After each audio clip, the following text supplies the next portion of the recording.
How do you explain when things don't go as we assume? Or better, how do you explain when others are able to achieve things that seem to defy all of the assumptions? For example, why is Apple so innovative? Year after year after year after year, they're more innovative than all their competition. And yet, they're just a computer company. They're just like everyone else. They have the same access to the same talent, the same agencies, the same consultants, the same media. Then why is it that they seem to have something different? Why is it that Martin Luther King led the civil rights movement? He wasn't the only man who suffered in a pre-civil rights America, and he certainly wasn't the only great orator of the day. Why him? And why is it that the Wright brothers were able to figure out controlled powered manned flight when there were certainly other teams who were better qualified, better funded, and they didn't achieve powered manned flight, and the Wright brothers beat them to it? There's something else at play here. About 3.5 years ago, I made a discovery, and this discovery profoundly changed my view on how I thought the world worked, and it even profoundly changed the way in which I operate in it. As it turns out, there's a pattern. As it turns out, all the great and inspiring leaders and organizations in the world, whether it's Apple or Martin Luther King or the Wright brothers, they all think, act, and communicate the exact same way, and it's the complete opposite to everyone else. All I did was codify it. And it's probably the world's simplest idea. I call it the golden circle.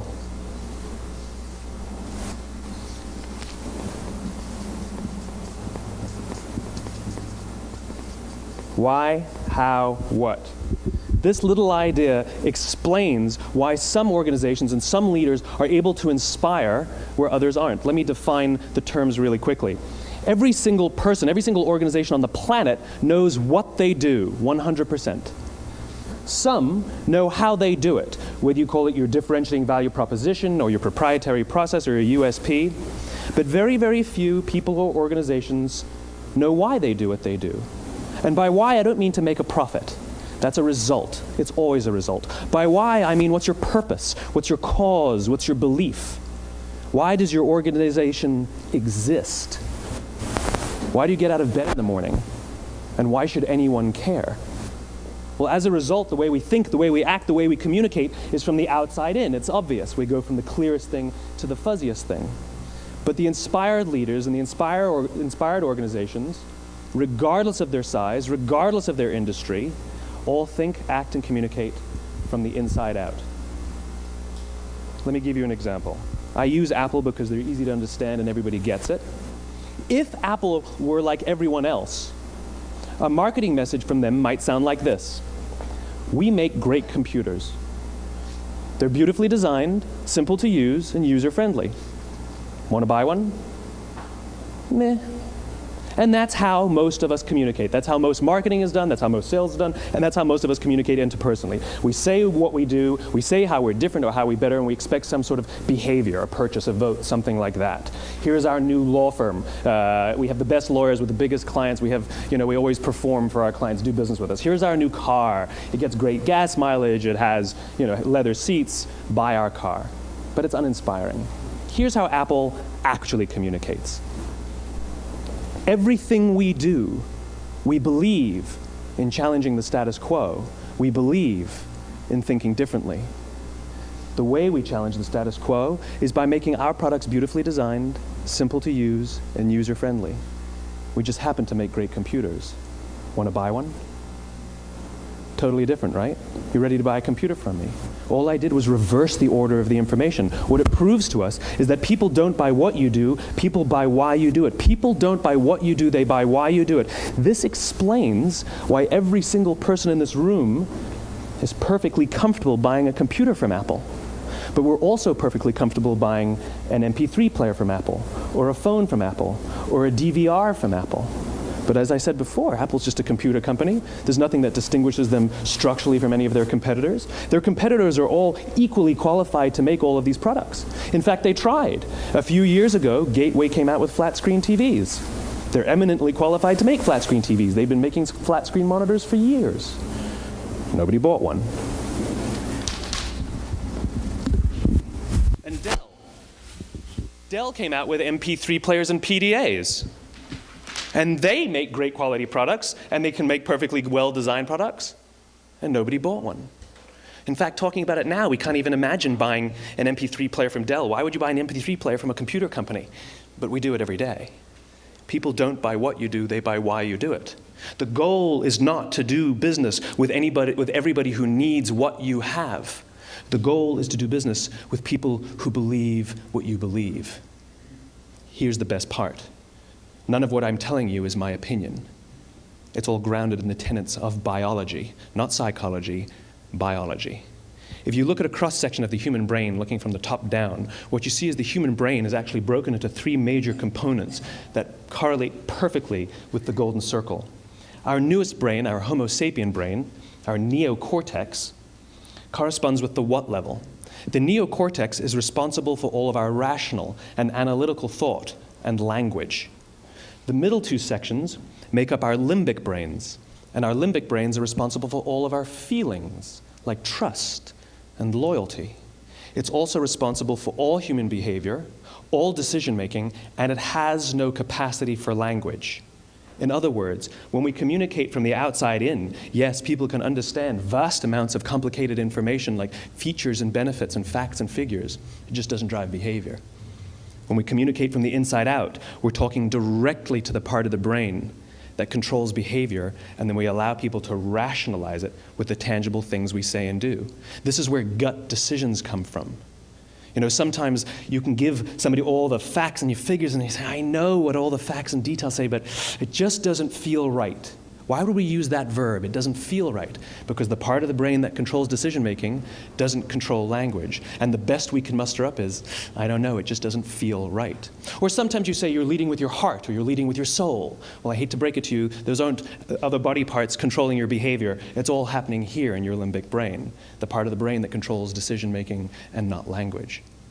But if you don't know why you do what you do, and people respond to why you do what you do, then how will you ever get people to vote for you or buy something from you, or more importantly, be loyal and want to be a part of what it is that you do?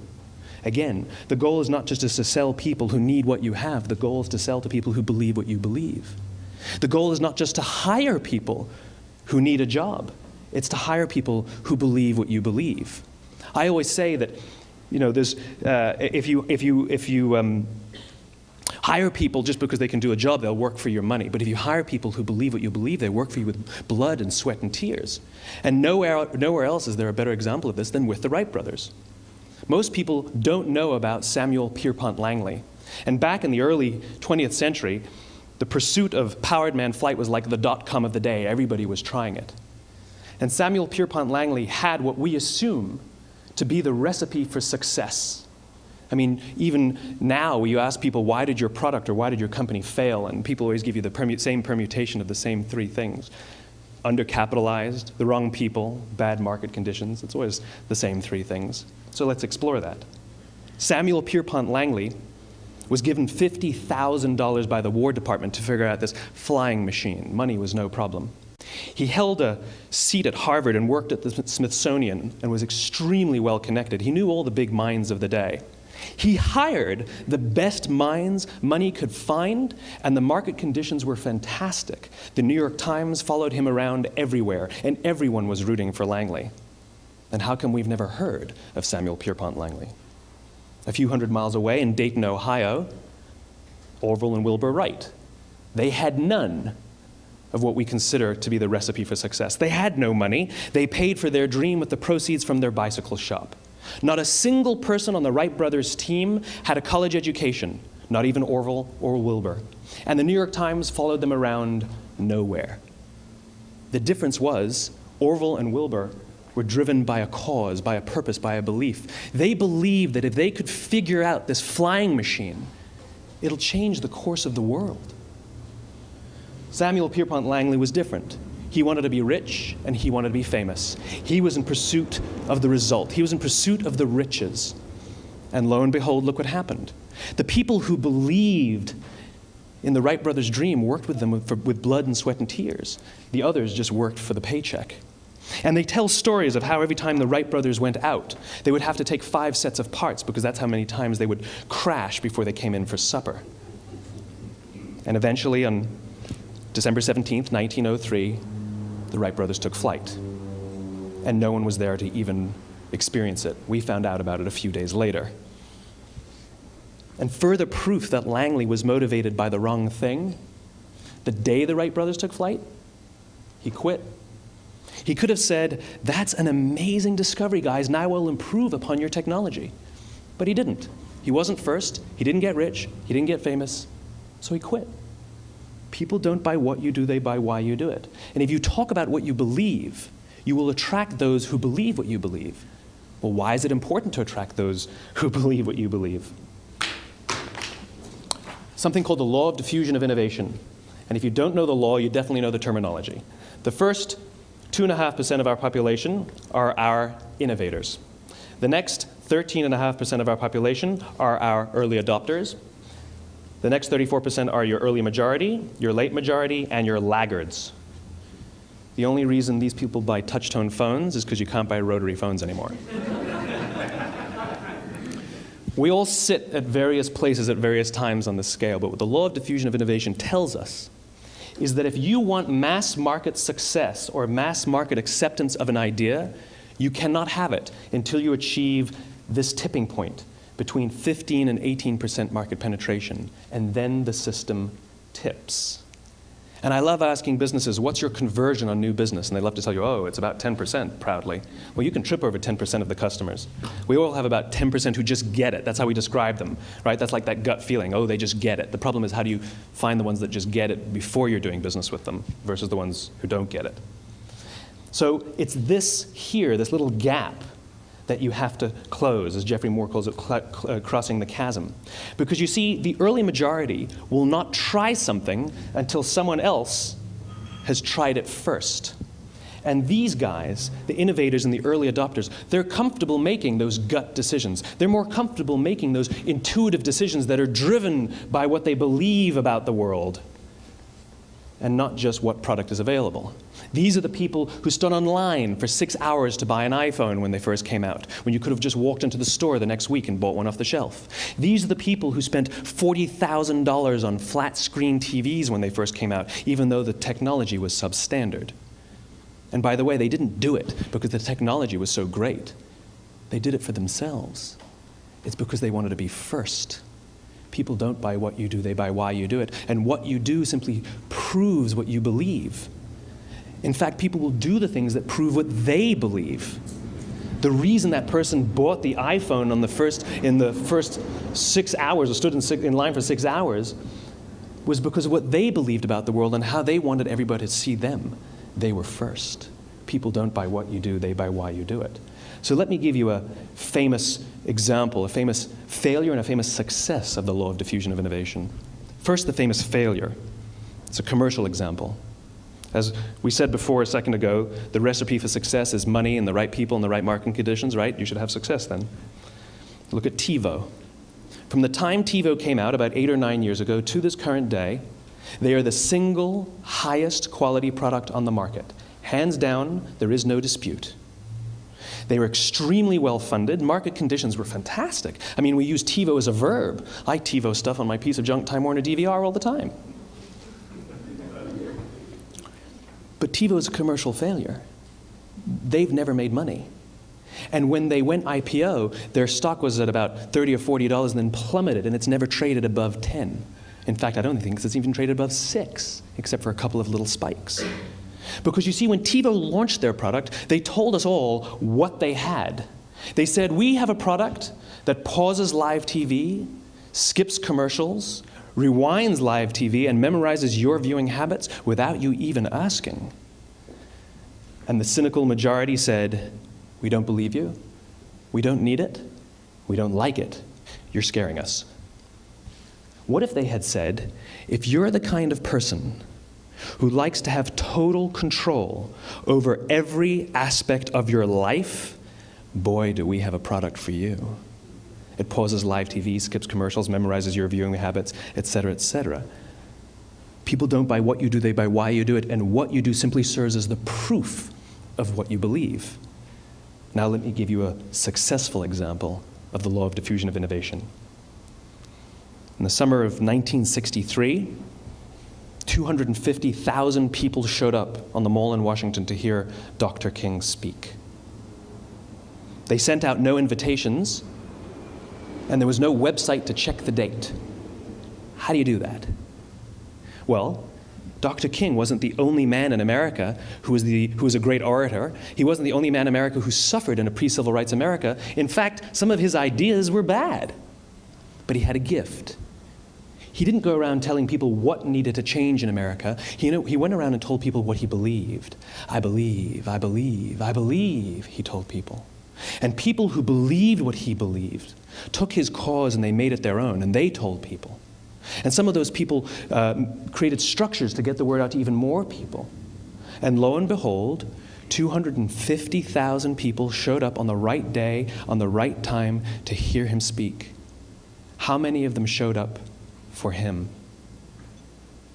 0. They showed up for themselves. It's what they believed about America that got them to travel on a bus for 8 hours to stand in the sun in Washington in the middle of August. It's what they believed, and it wasn't about black versus white. 25% of the audience was white. Dr. King believed that there are 2 types of laws in this world, those that are made by a higher authority and those that are made by man. And not until all the laws that are made by man are consistent with the laws that are made by the higher authority will we live in a just world. It just so happens that the civil rights movement was the perfect thing to help him bring his cause to life. We followed him not for him, but for ourselves. And by the way, he gave the I have a dream speech, not the I have a plan speech. Listen to politicians now with their comprehensive 12-point plans. They're not inspiring anybody. Because there are leaders and there are those who lead. Leaders hold a position of power or authority, but those who lead inspire us. Whether they're individuals or organizations, we follow those who lead, not because we have to, but because we want to. We follow those who lead, not for them, but for ourselves. And it's those who start with why that have the ability to inspire those around them or find others who inspire them. Thank you very much.